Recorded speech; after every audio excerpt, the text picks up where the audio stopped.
Formation school, and I was like, you know what? I'm gonna get off my ass, come out here and fucking support my residents and my neighbors. That's where I coach soccer kids, right over here. I knew they were at the National Guard building. These guys should be ashamed of what that officer did yesterday, and there was no reason for it. And again, they're here to intimidate. And like I said, I can break it down. They have little special teams within Border Patrol that are more of their high special teams. I have soldiers that work in Border Patrol. They have their lower agents who just work daily stuff. They work the border, and then they have their special teams. They have guys out here with suppressors on their weapons. Yeah. There's no reason for that. Again, the plate carriers, that must be from high. They should be wearing low-vis body armor underneath smocks. Even the ICE people, I don't remember them wearing all this gear a few years ago, right? They went and got criminals in high-risk areas. Why are they wearing all this stuff? They're wearing shit like they're in the Stack and Ranger Regiment and they're going in on a fucking tier 1 target. These guys aren't with CAG. They're not with anyone. There's some guys that should be like that. They should be highly trained, but they should be on the border fighting the cartels. Why are they here intimidating local Minnesotans? There's no reason. If you want to continue. No, go ahead. I'll let you go. That's it. Yes. Nice to meet you. I've seen you. I've watched you in Mercado. My sister, when the 1 second, guys. I got to change the battery. Hold on. Come. Yeah. He was there and he filmed my sister's house when got started on fire. And Mercado was telling people, stop, get away, stop. This is bullshit. Yeah. So he told me about it. Yeah. They had to rescue a cat. They had to rescue the cat out. Yeah. My sister was getting all her kids in her van. Yeah, that happened.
He doesn't really have any. Yeah, he was arguing with the IRA war veteran. Calling him un-American.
full.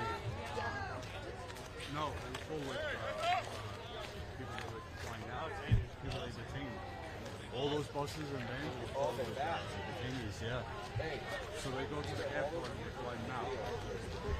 Hey guys, so here comes those buses and the vans that I'm pretty sure those are the same ones that left earlier that were bringing the detainees to the airport, which is something that we have covered before. And now they're empty. They're gonna do raids. They're taking the buses out to do raids, right? No, these ones just came back. They were filled up and they They're left. gonna go send them back out. No, I think they're going into that. There's no entrance over there. I think they're going there. These fuckers only working 3 hours a day. Are you lying? Sorry.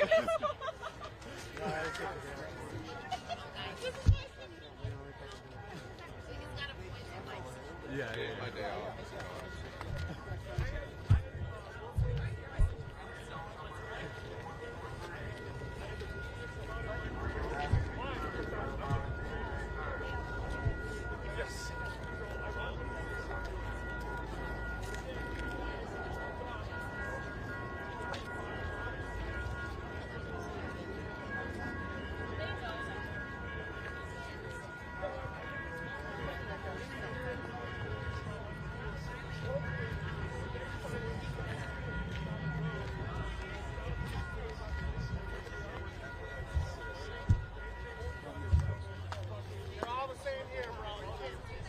All right, guys, we're gonna keep this going for a little while longer.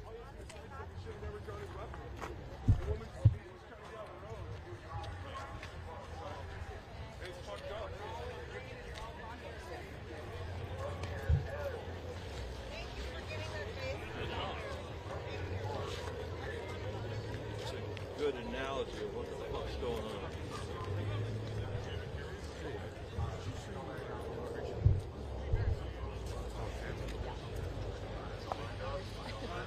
Oh, just oh. You are a bitch. You are a bitch. No, I'm okay, but I appreciate You are a bitch. Thank you. You are a bitch. You personally are a bitch. All right, guys, I'll say it again. If you are not a member of Status Quo, please consider becoming a member. We can only do this. This work is only possible with your support, your help, because we don't take any corporate funding. All right, we stay true and honest to the real work. We are journalists with integrity here at Status Quo, unlike all those other right-wing content creators. So please go to statusquo.com/join. Sign up, $5 a month.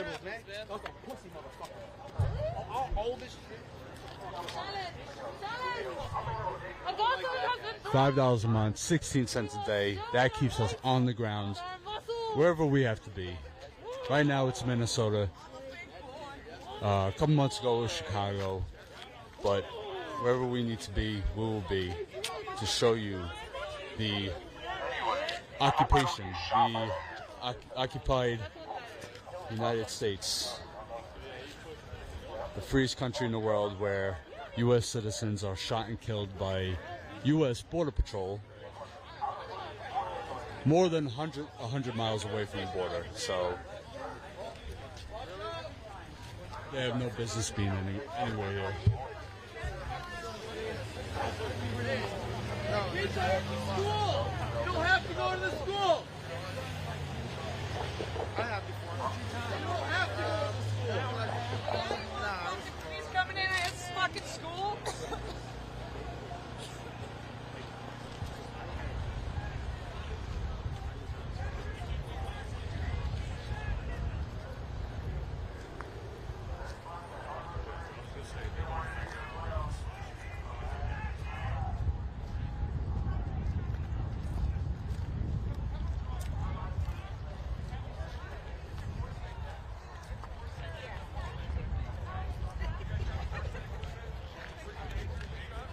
Administration is seeking to control Venezuela's oil resources and its government.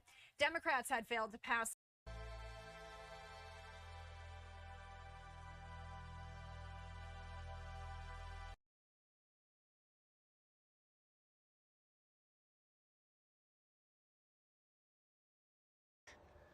standing in love for the sake of the vulnerable. That is the God I followed here today, to this place this morning, to be with you. The God that said the greatest command of all is this: love God, love love, and love neighbor.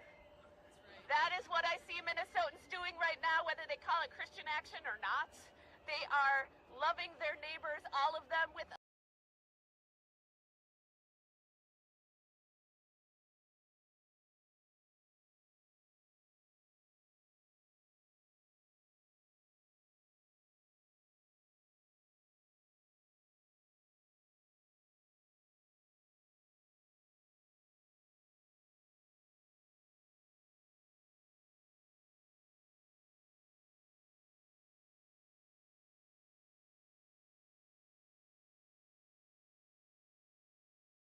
share their investigative files not only with the U.S. Attorney in Minneapolis, but also with state prosecutors, potentially for them to look at it. That could be important in this case because the state law is different than the federal use of force policy as it pertains to this particular ICE officer. And then what happens if there's a state charge that could be removed to federal court? There could be an argument that would be made that this individual was a part of federal supremacy law, effectively make the argument, look, this person was working in their capacity as a federal officer. They can't be tried on state charges. Or the judge could rule that they could be charged on state charges, but it would follow the rules of federal court. We're about 8 or 9 innings down the road, and we're barely out of the top of the first inning, just as an analogy in terms of timeline on this. And of course, that presumes, a potential case. And right now, there's no indication, at least from the DHS secretary, that there's a case to be had here. So we'll see where the investigation goes with that. On the state investigative front, she did say, quote, they don't have any jurisdiction. She's referring to Secretary Noem there, the BCA, as I was referencing. So that's where this stands at this hour. The FBI is going to conduct an investigation. The DHS use of force policy, which covers ICE, is very clear that effectively if the officer believes that there is a reasonable, that's going to be a key word here, a reasonable danger to their body, I'm paraphrasing here, a danger to their life or a serious injury, that they can use deadly force. They're not prohibited to fire into a vehicle in order to try to stop a fleeing car, but if that car is to be used as a weapon, then they are able to fire into the car. That's according to their policy. So a lot of key questions here remain. Key questions, we saw a piece of video or a number of pieces of video yesterday. What happened before those videos were started to be recorded on? That's going to be a critical question. They're going to conduct ballistics analysis. Where was the officer when the shots were fired? Was it just one officer that fired the shots? How many shots were fired in total and from what angle and direction? As you well know, Jacob, we're going to see a lot of video potentially from homes nearby, Ring cameras, those types of things, and eyewitness statements that'll come forward. So, look, there's going to be a lot of information here that comes in that'll form this investigation. There's a big question as to whether or not those ICE officers had body-worn cameras. Those are in the process of being rolled out, but is not something where every ICE officer has them. So that policy is something that'll be part of the investigation. Should they have had them on? Were they not ready yet, this particular group, to have them? Had they not been distributed? All sorts of questions that we'll have. And, of course, what happened in the interaction when they approached the vehicle yesterday? And so all of this is happening in real time, is going to take a long time. While you see the images that are next to me here on screen of people that are clearly upset about this issue and are in the process of protesting in a city and a place that has had an awful lot of that over the years, in obviously some strained relationships with law enforcement, speaking specifically of the George Floyd killing. So putting it all together, this is a complicated issue, a complicated scene. The president himself has weighed in on the issue, saying he didn't like the shooting, but believed that it was justified in some substance in an interview with the New York Times, at a social media post. So everybody is paying attention to this issue.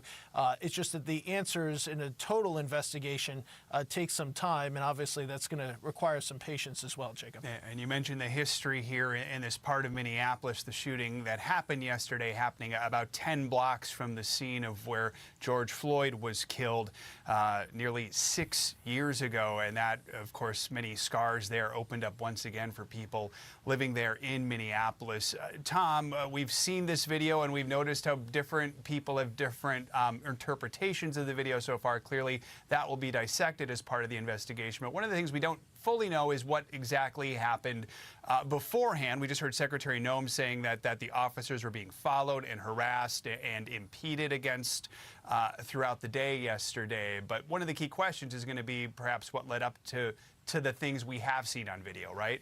Yeah, that to me is a real important question at this point. Had they encountered this driver in this vehicle before? What did Renee Good, if anything, said to them previously? And then that interaction at the door when they get to the driver's side door, was she panicking? Was she making any statements at all? Was she threatening the ICE officers? These are just things we don't know.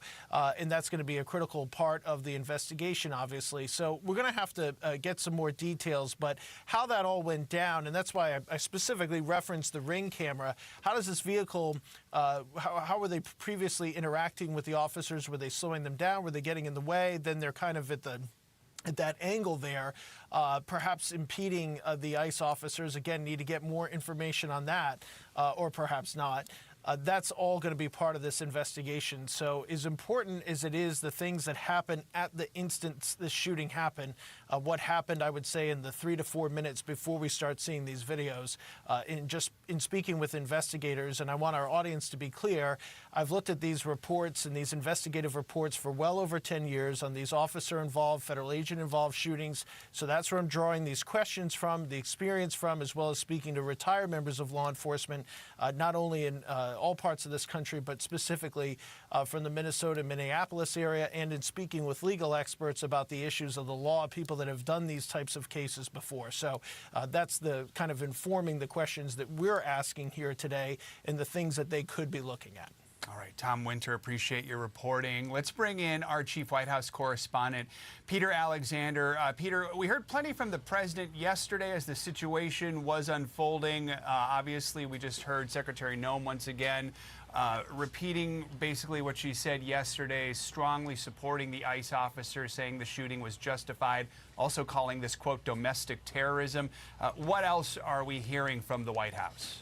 Well, to be clear, we're going to hear more from the White House within the next 45 minutes or so. We're expecting to hear from Caroline Leavitt, the press secretary, at a briefing that was only announced a short time ago. She'll be joined by the Vice President, J.D. Vance, who I suspect will be the latest in what has been a parade of members of the Trump administration who have come out reflexively in defense of the federal immigration enforcement efforts right now, based even on limited information. Just yesterday, we saw the president come out quickly with a post. He was pushed on it by our colleagues from the New York Times yesterday when they met with him in the Oval Office. As it relates to J.D. Vance, he said, among other things, and I think this echoes what you'll hear from him today, he said, you can accept that this woman's death is a tragedy while acknowledging, in his words, it is a tragedy of her own making, effectively blaming her for what took place. Don't illegally interfere in federal law enforcement operations and try to run over our officers with your car.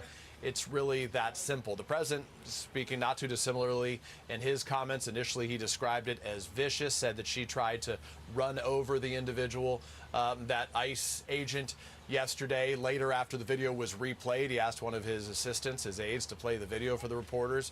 He said, well, that she tried to run him over.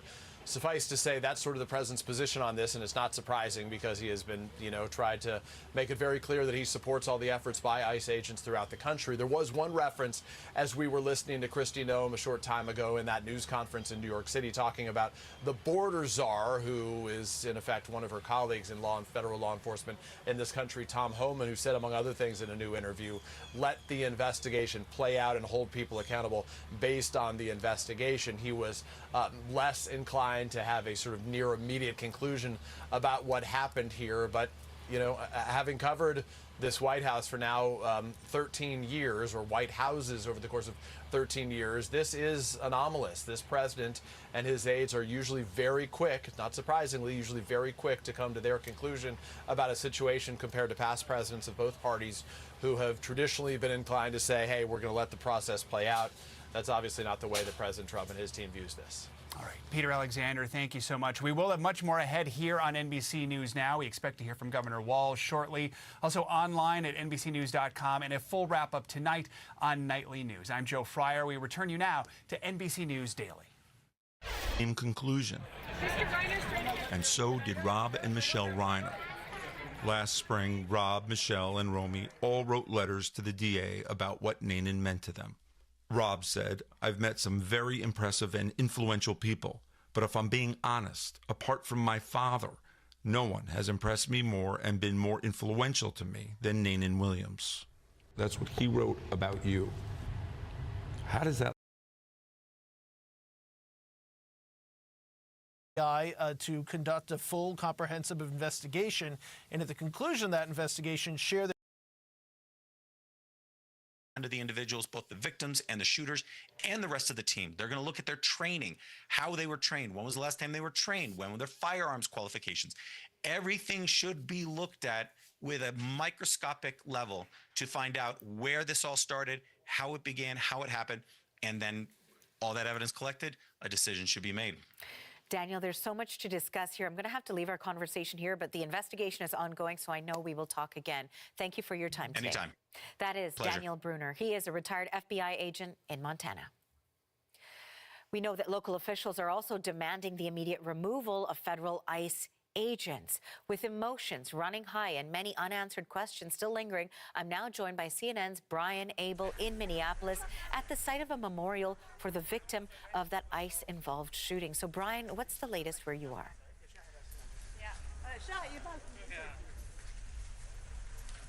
Well, Arthi, I do want to tell you that the morning here in Minneapolis and the greater Minneapolis area started with protests and protesters clashing with federal agents this morning near the airport at a federal facility. That is very much in contrast to what we have seen here at the scene of this shooting, where people have come to remember the 37-year-old mother of three that was killed, Renee Good. It has been peaceful. It has been somber. There has been members of the immigrant and Somali community coming here, handing out food, people just talking, gathering. There's also been community members here that have gathered and placed barricades at different areas throughout this area so that vehicles could not come in and potentially be used as a ramming weapon. So there has been this very deep, tight-knit community feeling to what is unfolding here at the scene of the shooting yesterday. Meanwhile, there also is still underlying that sense of anger and frustration. There's a street sign on a street post here not far away that shows an image of the ICE agent that pulled the trigger that killed Renee Good, and on top of it, it says, "We know his victims. What's his name?" That really gets to this idea of this community wanting not only transparency, but justice. Now, initially, the Minnesota Bureau of Criminal Apprehension said that they would be investigating this shooting.